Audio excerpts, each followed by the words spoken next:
Well, howdy there, guys. Welcome back to Stewie MTG, and for today, we have Zoraline Cosmos Caller, a 3-mana 3/3 Bat Cleric with Filing and Vigilance. Whenever a bat you control attacks, you gain 1 life, and whenever it enters or attacks, you can pay an Orzhov and 2 life, and you can return a non-land permanent card with a value 3 or less from your graveyard to the battlefield with finality counter on it. So there is a little bit of graveyard shenanigans, but mainly this is Bat Tribal.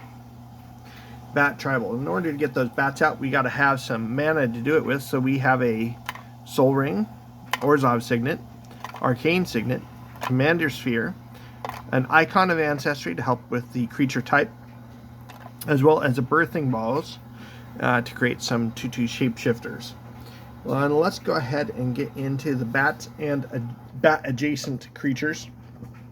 In mana cost order, we've got Blightkeeper, Sturge, Runelurker Bat, Eyewitch, Leering Onlooker. Now there are a few vampires in here, but they're in here because they have something to do with bats. Either they create bat tokens, or they buff bats, etc. We've got a Cleric, the Duo, the Swift Fang, a Screecher, a Doom Hunter, and I think we have 2 Moonrise Clerics in here. I'm going to check now. That would be twice in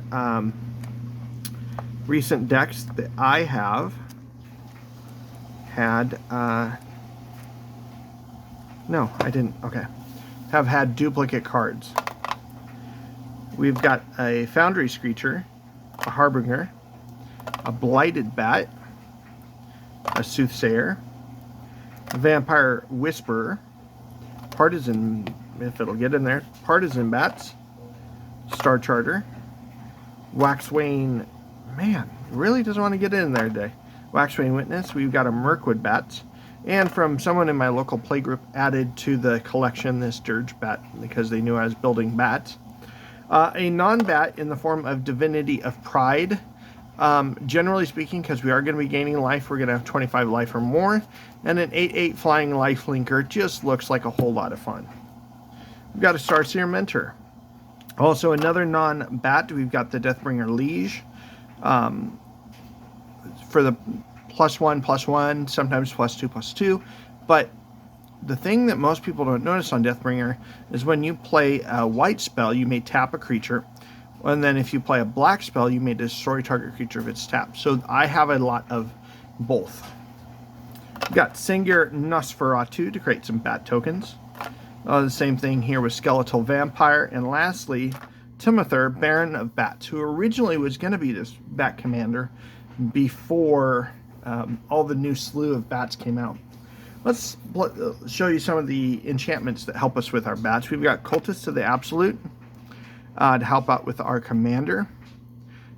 We've got Intangible Virtue because we will be making some tokens.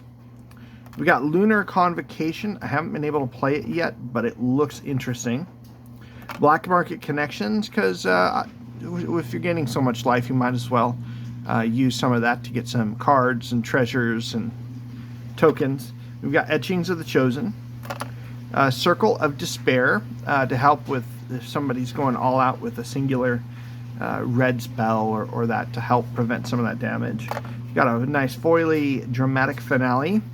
And I've been playing around with Greed's Gambit.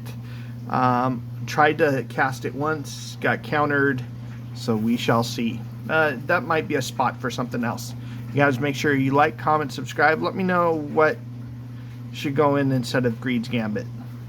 So for instants and sorceries, for the card draws, we've got Gruesome Realization, Funeral Rites, Ancient Craving, Painful Lesson, and Insatiable Avarice that I got from a fat pack. For removal, we've got Path to Exile, Doomblade, Unmake, Despark, Feed the Swarm, Revival and Revenge, Utter End, Toxic Deluge, Mortify, Merciless Eviction, Damn. And in one game, I played all 3 of our board wipes. It's a 3-person pod, and I had to hit the reset button all 3 times. For variety, we've got Silver Quill Command and Kayla's Command. Some more board wipes in Deadly Tempest, Kindred Dominance, an odd but fun include, Dash Hopes. Nobody expects black to counter a spell.